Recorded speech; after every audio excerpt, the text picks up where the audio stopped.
Hello and welcome to another episode of CX Voices. I am Katie Kemshell. We're filming today for CXM magazine and I'm joined today by the brilliant Jason Bradbury. Jason, welcome.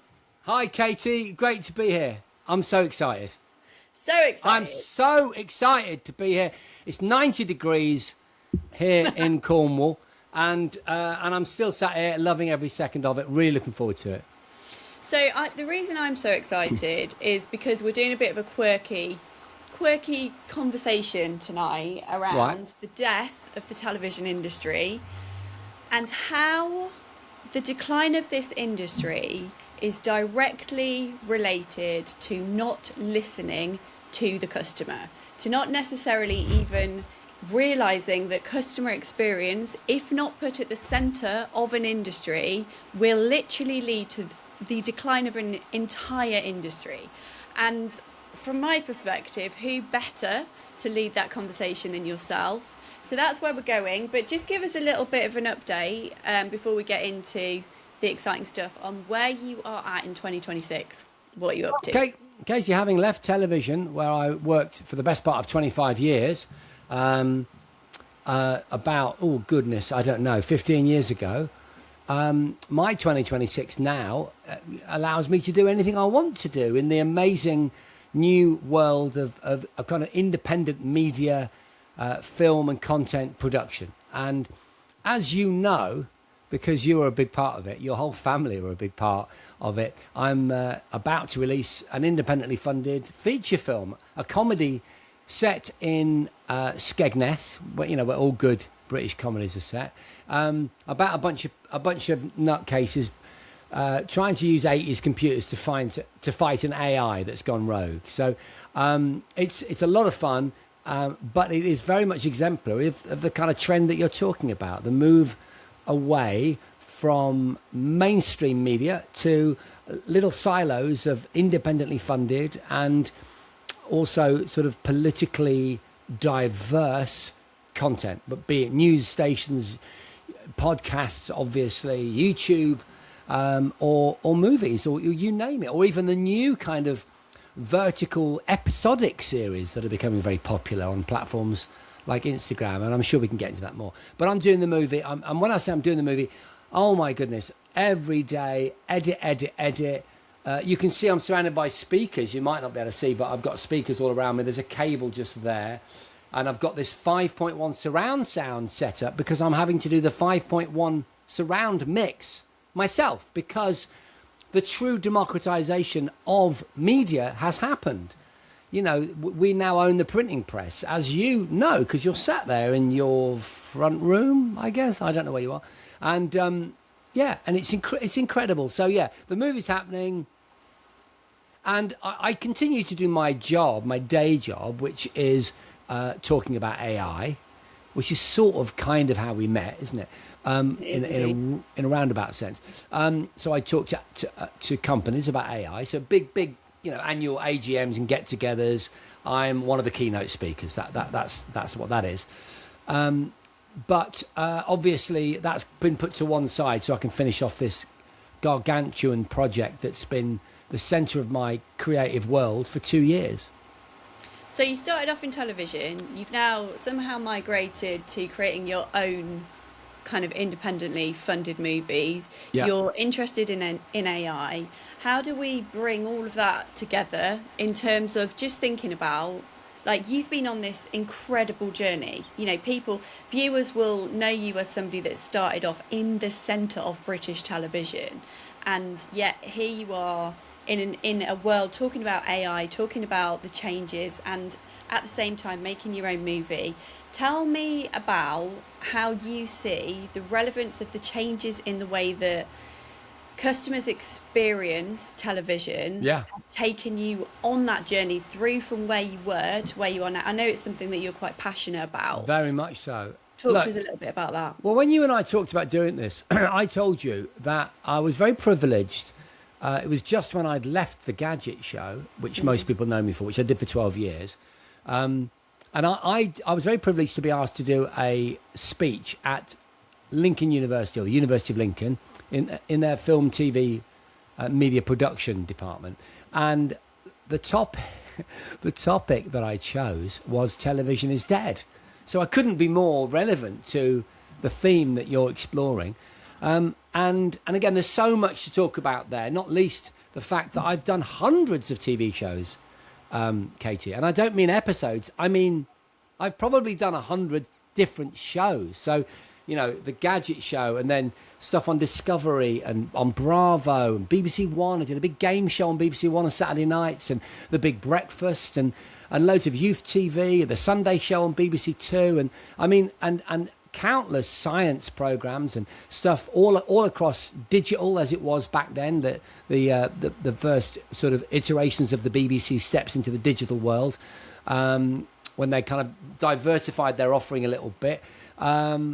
And tons of radio, and now podcasts, and as we've already discussed, independent media. So I do feel I'm equipped to talk about it, not least because when I came out of university, where I'd studied film and television at the University of Bristol, my first, or sort of not my first job, but around about my third job, my first job was at Channel 4 as a script writer, strangely enough, for a youth drama. But about a year or two later, I ended up applying for and getting a place on the very coveted BBC production training scheme. And I think the BBC are a really interesting example based on what you're trying to get at, this notion of customer service, right? And I'll tell you why. So I started in the heart of the establishment, and I was effectively free to any TV show as one of the trainees in a trainee producer. So what that meant was that they would welcome me with open arms. Yeah, come and work on our show, because they're getting someone who's been vetted and who's supposed to be quite good at coming up with stuff and whatever. And they get you for 6 months for free. So I chose to work in children's television. So I worked on Going Live or Live and Kicking, the Saturday morning show, which you might remember, with Emma Forbes and Andy Peters. And and I also worked in science for a while, where they were kind of looking for what they were going to find as a replacement for Tomorrow's World, and my advice was very clear and not very well received, which was bring it back. And I also worked in the youth television department, which was very big at sort of 6 o'clock on BBC Two, if you remember, back in the day.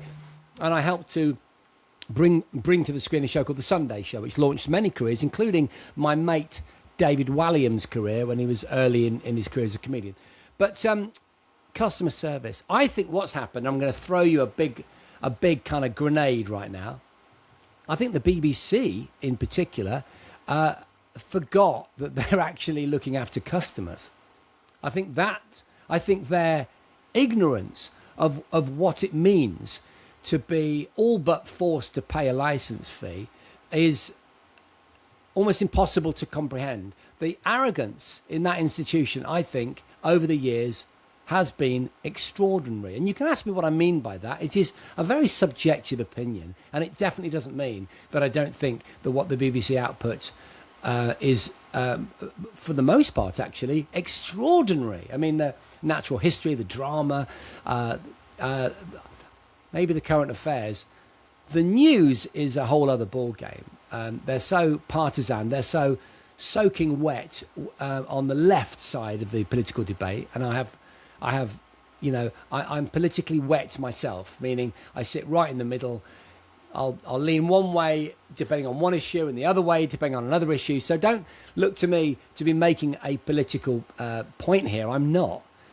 I just feel that the BBC are not objective enough when it comes to certain types of hot political potatoes, and it's kind of their job, and they have to be. And also in their dramas as well, they've kind of gone down a pretty woke route, which I think is now revealing itself as problematic. Let me put it that way. So that's me. You may disagree, and that's the beauty of this whole debate, by which I mean people listening and watching this podcast. But that's my view. And I think when you lose sight of the customer in any business, even in a small way, things start to rack up. You know, my dad always used to say to me, he was a salesman, he was evangelistic about the customer is always right. And it's a very beautiful idea, really. It's a very humble idea, which I'm guessing, Katie, with your Christian background, you'll be in tune with. It's about giving, and when you give, you end up receiving. And so as a business, the BBC, I'm going to say, in certain respects, and this is a bit, I don't know if it's controversial, but I think they've stopped giving enough to everybody. They're giving a lot to one particular world viewpoint and not a lot to everyone. And even when actually they're mandated to do so by the arrangement they're in with the license fee payers. I think it's really interesting. I think effectively what you're saying is, if you stop listening to your customer, maybe as you say, they potentially were arrogant that maybe at the beginning they didn't need to listen. They could set the agenda, they could set the process, and the customer would come to them. But if we look over the last 5 years, suddenly the customer has gained the power. And actually, as a consumer, we want what we want to come to us. We want to set the agenda. We want to say how we want to consume. If you look at, I don't know, banking or retail, these whole industries have had to change the way that they deliver their services. Kicking and screaming for many of them, yeah. Kicking and screaming, and actually banking and retail have done so. And those organisations that have survived are the ones that have moved online, have moved to 24/7, have embraced AI.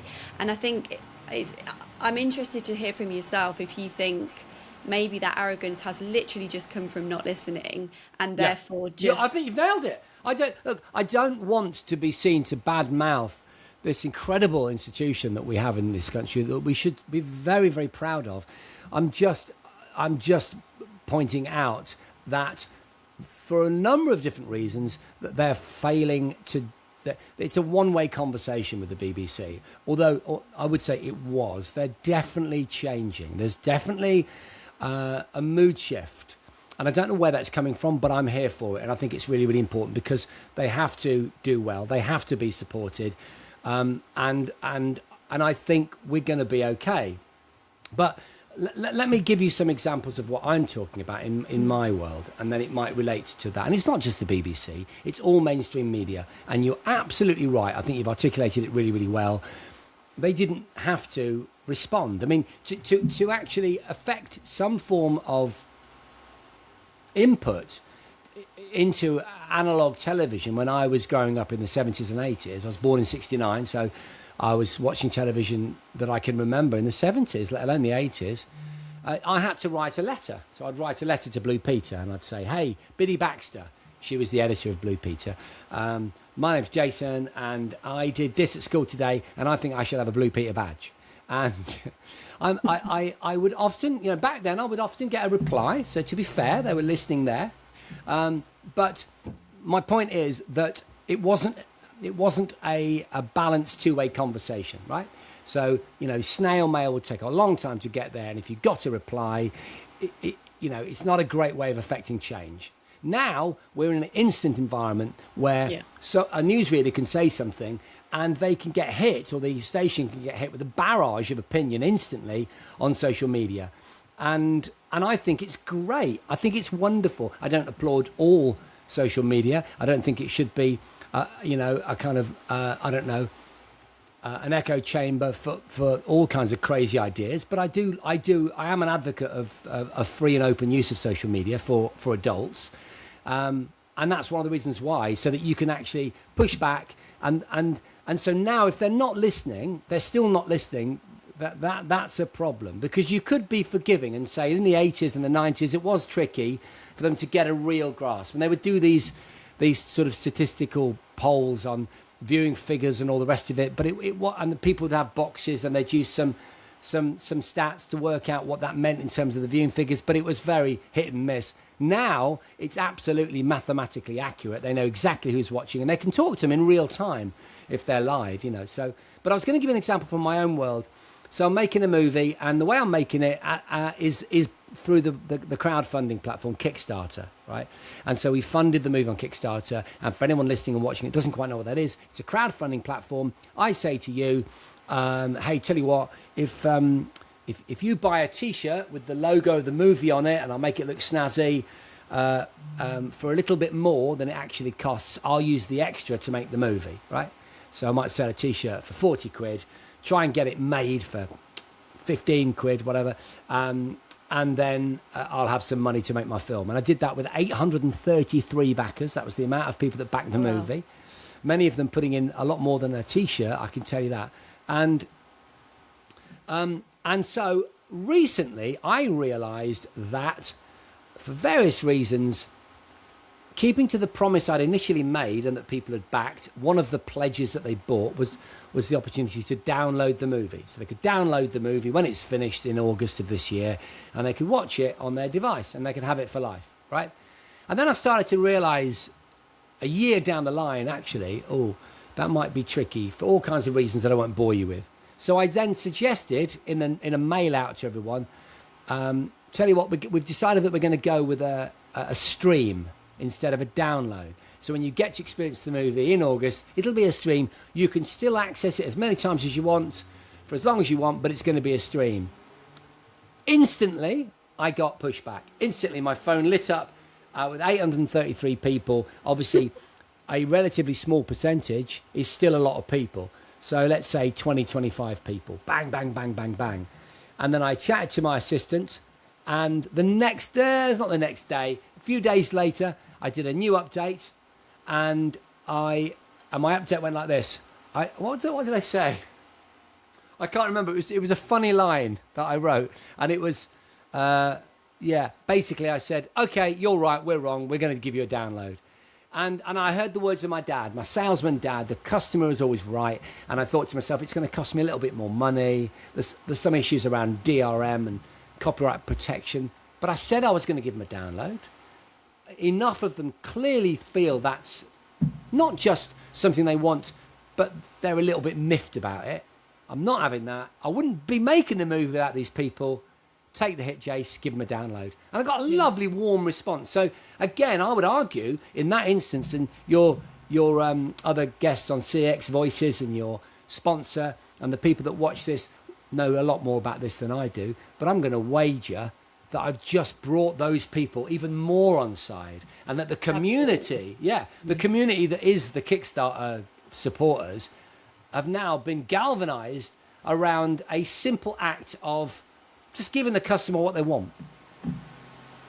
Something goes wrong and you're given a voice to be able to kick back, and actually, as you say, it brings you closer to that person. You go through anything in life where something goes wrong, and you're able to go through it together, and actually you see a change together, and you're closer as a community. If you hadn't had the ability to go out and get their feedback immediately, then I'm guessing it could have actually had a huge impact on your journey for the next step of what you're doing.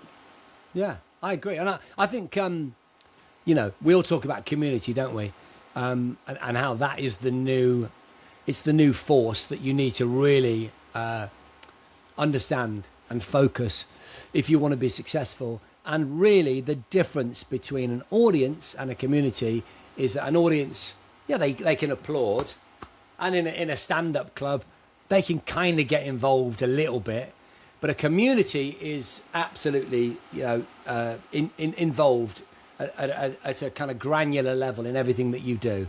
And I think that's what every organisation is aiming for. If you look across all industries, people are wanting to change their customers into just customers to a community of people who believe in them, who are there walking through life with them. And that's what makes people sticky. That's what gives, if your customers are experiencing a community or a family or however you want to refer to it, that is when you're winning. And clearly that is maybe where the world of television hasn't managed to achieve. Well, for our demographic, now this is interesting. The other reason that I would wager that they're having an issue in, we'll call them the mainstream media, but I mean the mainstream now, if you ask me, is YouTube and Instagram, and for a certain demographic, TikTok. For my mom's generation, she loves television.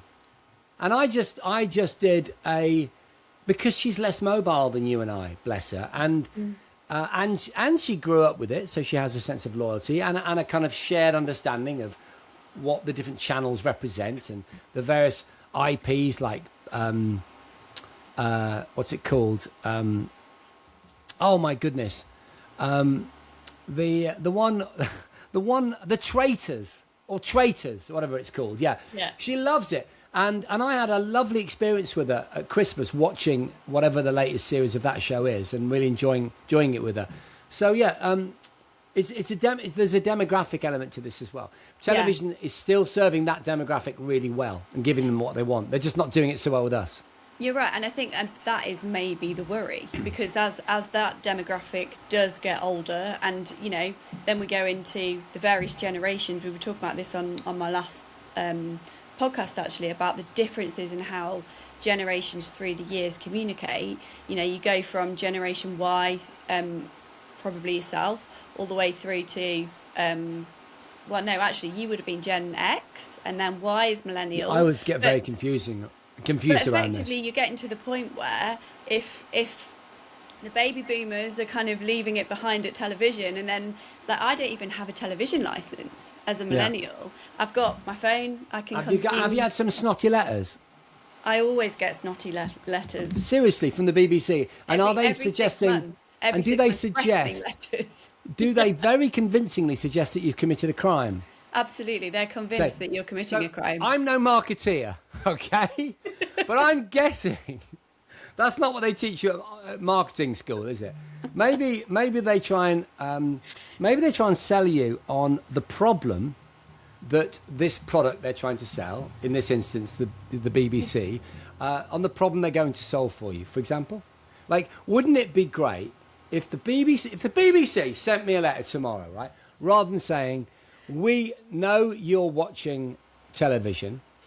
And I mean, I'm not going to paraphrase him because I literally can't remember. But it was the scariest, most horrible accusatory letter ever. And if it wasn't for the fact that I love a good argument and I want them to come to my house, I wouldn't be rude, but I would be very playfully sarcastic. Then if I was like someone like my mom, I might get a little bit scared about that.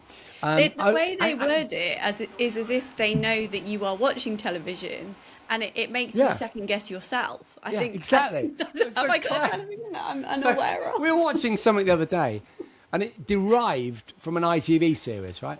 So I'm watching it on Netflix, or I'm watching it on something I can't remember. And Claire went, are we allowed to watch this? And I was like, yes, we paid for it. It's not difficult, but they make it sound complicated. Now, all I'm saying is that's a problem. All of that is a big problem. So here's the scenario. I get a letter tomorrow from the BBC, and it said something like, I don't know, something like, something about England. You don't have to be the best football fan in the world to know England need your support. Right? You should be in marketing. And the best way, I'm trying to solve a problem, the best way to support your country, and I'm like, no. Oh, that's the Dam Busters, but you know what I mean? And my old dad's turning his grave and thinking, Jason, your country needs you. And I'm like, I'm up for it. And then it says something like, for a small fee, you can experience, I don't know what it is, 3 channels of incredible football action, and you can shout England to victory. I'm there. You're there. Rather than you little reprobate. We know you've been dirty. We've been watching you. We're coming to get you. I mean, what's going on? How not to prioritise customer experience? Completely. Because you're creating an experience of fear. Yeah. Yeah. Even the HMRC have changed their tune. I don't know if you've noticed, right? I used to ring them up, and it was like going to see the headmaster. It was worse, actually. And now they're like, hi, how you doing? And then they'll start to go into what I owe them, and they'll say, I want to make sure that you're covering your essential bills, and it's really important that you look after you. And are you experiencing any financial difficulty? And then if I said, which I did not recently, but a couple of years back? Actually, yes, because COVID hit my business really hard. It turns out being a content creator isn't necessary when the world's running away from a pandemic, right? And so I really didn't work for 2 years or something like that. And so my answer was, yeah, it's been really difficult. And I remember having a kind of heart-to-heart with the HMRC person, right? So if they can get it, oh my goodness, the BBC can, with all of that incredible content that they've got to sell you.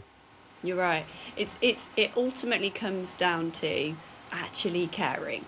Do you care about the people who are consuming your service? And I think if industries aren't going to understand that and move forward with that and realizing that it can no longer be about you setting the agenda, you have to care about the agenda of your customers, then really there is, as we're talking about today. Well, what's our agenda with regard to this? What's our agenda? You seem to suggest, and I would definitely agree with you, I think what you were saying was that you like the idea of being able to watch content when you want to watch it. Absolutely. So don't you think that arguably the one broadcasting institution on planet Earth where you could faithfully say they have got a golden archive, right? Like David Attenborough, for example, right? You know, all the comedy, all the beautiful the stunning dramas and the soap operas and all the the radio. I mean, my goodness, right? Couldn't they just sell me on? I don't know what they call it now. You'll have to forgive me because I also don't have a TV license. I have it for one. I've got another house which we have, which we rent out. We've got some renters in it, and it's in your neck of the woods. And so we used to do Airbnb, so we've got a TV license for that. Actually, I'm just reminding myself, I don't need a TV license for that one either, because I'm not doing Airbnb anymore. Anyway, but I don't have one for it because we never watch it. And it's also a point of, it's because of the way that they spoke to me in those letters. That's why I'm not doing it, right? But if they said to me, again, solving a problem for me, saying, are you aware, or as you know, or David Attenborough, we are celebrating the life and achievements of David Attenborough here at the BBC over the next 12 months. And we have, 1,000 hours of incredible content. You know what I mean? Like, we know that you like to watch content when you want, and that's what our iPlayer thingy is for. All you do is this, that, and the other, blah, blah. And I'd be like, okay, I'm in. I mean, I'm selling it to myself right now. In fact, there are lots of reasons that I have. I hope I'm not shouting. I've realised my microphone, I use it for doing this funky music DJ show that I do on a Friday for Street Sounds Radio. And I purposely have it over-modulating, so it's got that punch to it. And I've just realised I'm shouting, and it's probably going to be really over-modulated, so I apologise. Your excitement for customer experience, you can't hold it back. Anyway, I forget what I was going to say, but you know my point. My point is customer service, solving a problem, repitch it. Don't use guilt. It doesn't work. Like I'm really into health and fitness. You know, my wife is a nutritional therapist, and she has to quote, sell, end quote people on health stuff, right? And it's never about guilting them, is it? It's always about what it can do for them, and where they'll be in 3 months, 6 months. Absolutely, it has to be about what are the outcomes that they're looking for, and what can you do as a business to change, adapt, do what needs to do. I mean, ultimately for television, as you've said, people have moved to other platforms, not because they don't want to stop consuming information, they just want to experience it differently.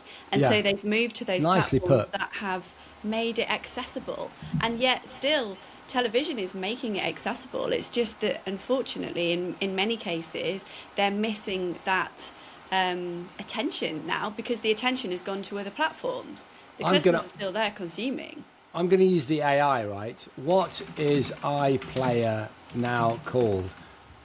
Did it change its name, Katie? Am I going off on a tangent here? I have no idea. I would love to know the answer to that. I don't think so. Has it? It's still the iPlayer. You're right. It's still the BBC iPlayer. Yeah, maybe it's the radio one that changed. Yeah. They've got that. They've got that platform. They just need to sell it to me, by which I mean, or you, someone who has chosen to not have a TV license for some pretty good reasons. They need to use that platform to make me understand that my lifestyle intersects beautifully with the iPlayer. Yeah, you're right. The customers are still there. They're just in different places. And I think that's something that applies to all industries. And it's something that everybody is trying to fight for, to keep going in this crazy, fast-paced world that we currently find ourselves It's nuts. Have you seen the new episodic structure on Instagram? That's really interesting. I haven't. And you know, sometimes these startups, Meta, a startup. What am I talking about? But these Silicon Valley new media institutions, they are very impressive. They seem to, obviously because they have untold resources and they attract very talented people, but they do seem to consistently come up with some great ideas. They've just come up with this idea where you can make some content and then you can either break it up into 5 episodes or you can just record it episodically within the app. Now I think it's a really clever idea, and I hadn't thought of it. I thought in general terms around making stuff, stripping out stuff that I do, like at Christmas I might do like, was it 12 days of gadgets or something? So I'll do Christmas present ideas maybe in November over 12 days or whatever it is, right? So it's not a completely unique concept, but they've made it structurally part of the app now. I'm really interested in this. And have you noticed the new vertical video trend where people are doing things like they're making drama inside their cafe? So, a couple of people that own a cafe will use their staff to make a kind of episodic drama, like a soap opera. So not just documentary content, which is effectively what, live posts about your business are, but actually like scripted content where people are acting and stuff and funny things happen. And I love it. It's so diverse and so interesting. So, there is another reason let's throw that into the mix. The other reason that mainstream is struggling is because the other platforms are so good at innovating. Yeah. They're so agile. I mean, look at TikTok. Who'd have thought TikTok? I mean, I remember when I first got TikTok and I put it on and it was dreadful. I mean, it was just video after video of the absolute diametric opposite of what I like, right? It was ridiculous. It was people in lorries going meh, meh, meh, meh, meh, meh, meh, meh, meh, meh, and playing tunes with their horn. And then I can't even tell you what some of the other stuff was because it was revolting, right? It was so weird. And then, of course, within about 3 days, the algorithm started to work out what I hovered over. And then it started to look a bit more like the inside of my head. And now it's like a friend. I can just sit back and I can bomb through it and I can shop on it, which is mad. That whole thing is mad. Let's just hover there because I think the fact that this industry has managed to effectively is gradually taking over retail. If you look at, I mean, forcing retail now to fight for what they stand for and what they're offering, even as shops have moved to online, suddenly they've got this whole new media platform that's vying for their customers' attention. Yeah, it's absolutely it's phenomenal. I mean, I use this phrase at the beginning of this interview. I'm going to use it again: the democratization of everything. That's what we're experiencing, and trust me, folks, more is going to be democratized. It's happening at an exponential rate, and it is astounding. And I'll give you an example. I gave you an example. I think I mentioned it earlier that I'm doing my own 5.1 sound mix, right? So I couldn't have done that even 3 years ago in a meaningful way unless I had 200 grand. And so we start out where you've got to hire a crew and you've got to hire a huge venue and lights and and a camera and a professional sound rig and all the rest of it, right? To make a short movie, a 10-minute movie. And then when you've got to edit it, you've got to edit it on spools of film. Katie, I'm old enough to tell you that the first experience I ever had of editing was 16mm celluloid with a razor.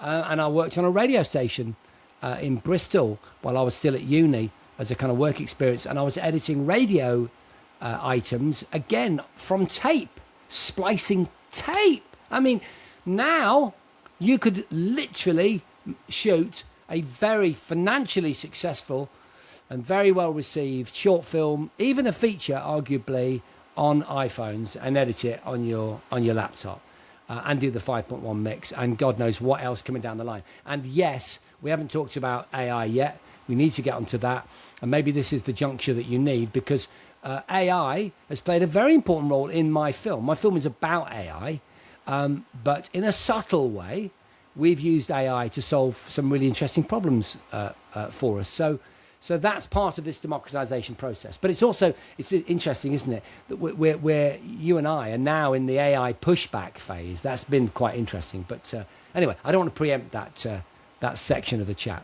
No, it's brilliant. And I think let's just think about on the AI side for a minute, because I know you've said that you're obviously an avid user yourself. You're interested in the technology. It's a huge thing in customer experience. You know, as we look at various industries that are now working to understand how do we bring in AI, how do we use it for the best effect, how do we comply, how do we consider governance, all of that side of things, a massive topic. But just talk to us for a little bit around how it is shaping what you're delivering to your own consumers through your movie and what you're doing there. Okay, so yeah, it is an interesting one, you know, because when I started the movie, I mean, literally when I started editing the movie, you couldn't produce video that was usable. So you'd let's say that I was trying to produce you right now as we look at you in this video part of the podcast, right? So it's a lady with blonde hair and there's a diffused background.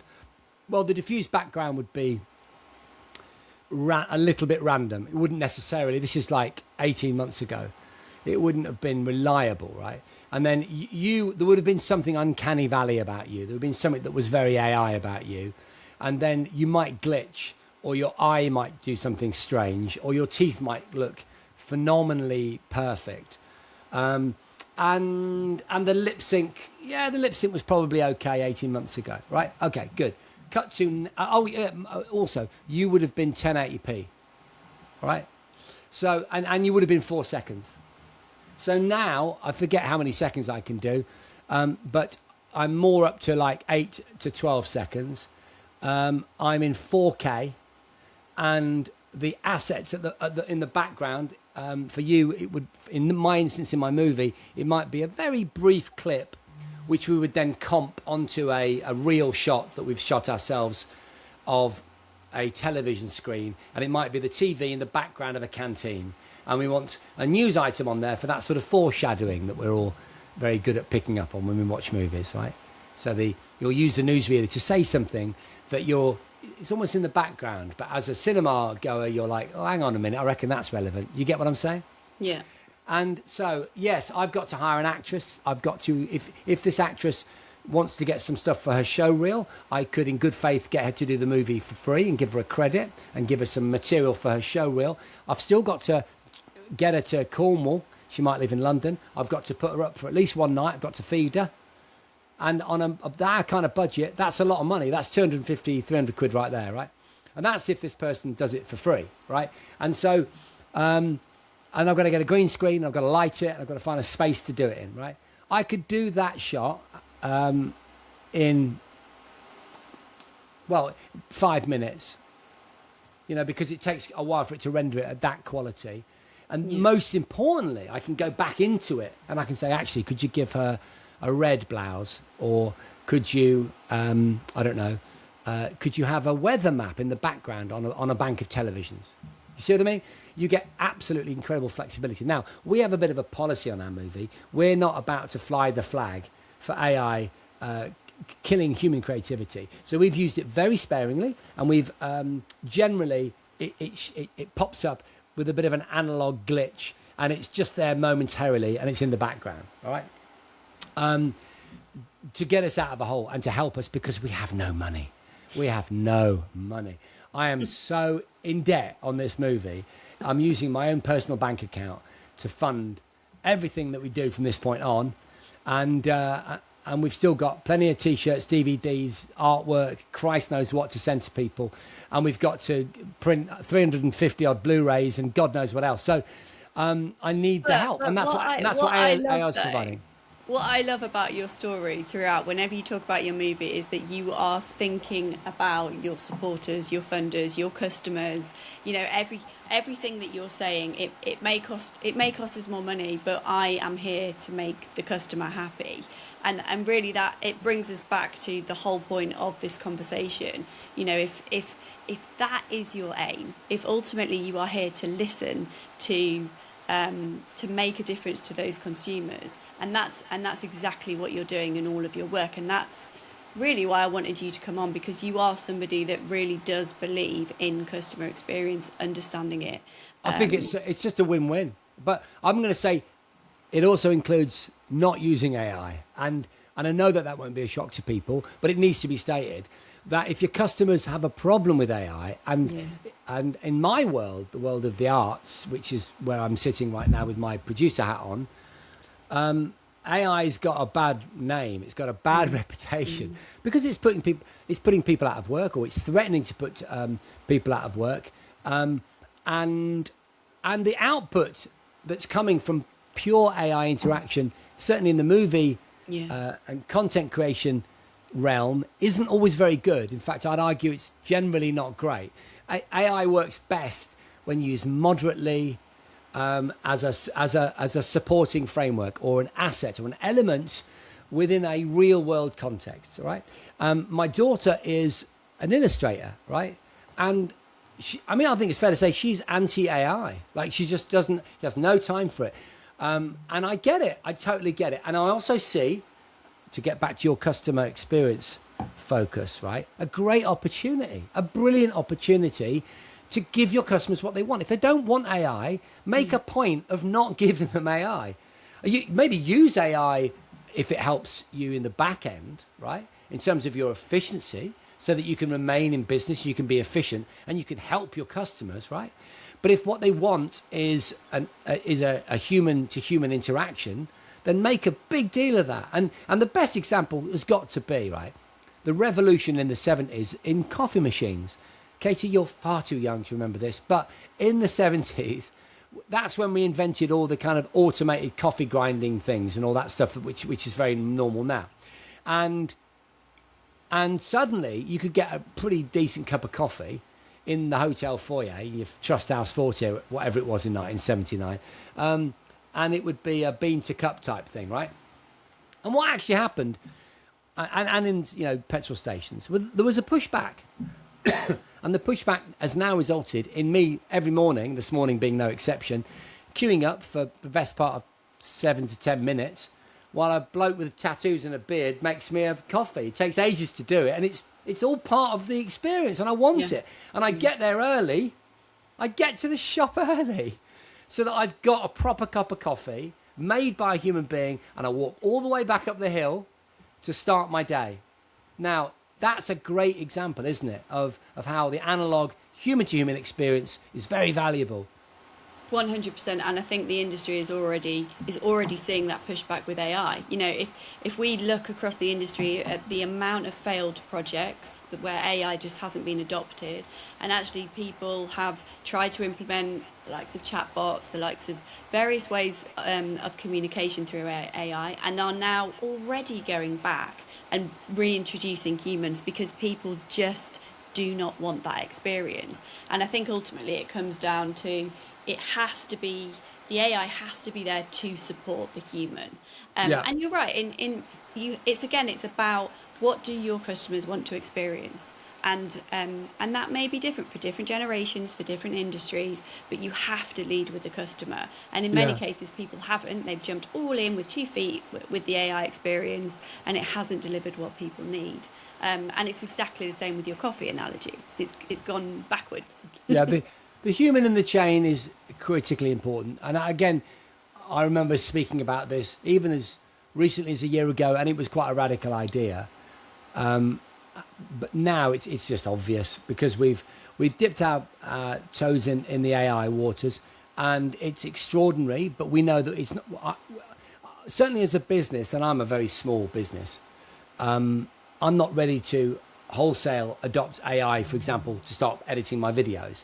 It can do some pretty cool things. For example, connecting Claude to Adobe products from Photoshop to Premiere is quite interesting, and you can get some interesting results. But edit my movie? You've got to be kidding. Having said that, though, the movie, as I've explained to you, 833 backers, they all want different sizes of T-shirts and this thing signed and that Blu-ray. I want the DVD instead of a Blu-ray. Wow, Claude in that environment is a gift, because I can connect it. They're called connectors, as you probably know, within the Anthropic Claude platform. You can connect it to Gmail, and I use Gmail. So I can make sure that everyone communicates with me on the Kickstarter through Gmail, and I can then point Claude at Gmail, and it can pass all my information, and I can say to it, oh, how many people wanted a DVD? And it'll go 47. And I'll go, great. How many people want a Blu-ray? And it'll say 300 or 450. And the one thing I would say, though, that the hallucinations are real. Like, the AI hallucination problem is a big problem. So if you've been thinking, if you've ever had the feeling that the AI gets stuff wrong a lot, it's not just you. It is a very significant issue, and it is scaling up alongside the good stuff. So, when we're exponentially jumping every 18 months, if you're an advocate of Moore's law, these little, jumps on the chessboard in innovation, speed and output, that also goes the same for the amount of wrong answers. And that's a real issue that large language models are struggling with and that they need to resolve. I mean, I do a quiz on a Sunday night. It's basically a pub quiz, but I do it online. And it's called Way of the Exploding Show. It's great. It's like a pop trivia show about 80s and 90s pop culture, right? And I get my quiz questions, which are about things like the Nintendo Entertainment System, or the Sega Mega Drive, or Terminator, or some facts about Sigourney Weaver, or, 80s and 90s, pretty hard stuff, right? Because my audience are pretty geeky. And out of every 10, we only have 10 questions each week. If I ask the AI, be it OpenAI or Claude or Grok, whatever, to do me 10 questions, 2 of the questions out of 10 will be completely wrong, factually incorrect. But here's the thing, they won't look it, Katie. They'll look real. And it's only my little inner voice that says, I don't think the Double Dragon brothers both had black hair. It'll be something like that. That's an arcade machine from the 80s, Katie. But it'll be something like that. And it'll be really subtle.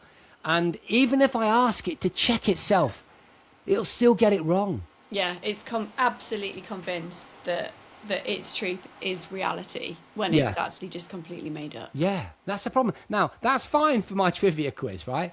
But what if you're sequencing, protein strings or whatever in the search for cancer, or you're involved in pharmaceutical design? I don't know, and someone that knows more about it than I could probably tell us in the comments. But no one's has given me any evidence yet, or I've not come across any to suggest that hallucinations don't happen within that environment as well. If an AI is a large language model and it's looking at historical data, it will hallucinate. And it's a bit of a problem. All good reasons to keep the human in the chain. 100%. Right, Jason, we are going to finish it there, but thank you so much. It's been such a fascinating conversation. I love how we can cover everything from the death of television all the way through to Moore's law, only with you. This is why. Well, all the credit to you, Katie. It was easy. I can't believe that we've got to the end of it already. I was enjoying every minute of it. Thank you for joining CX Voices. We will see you again soon. Bye. Bye.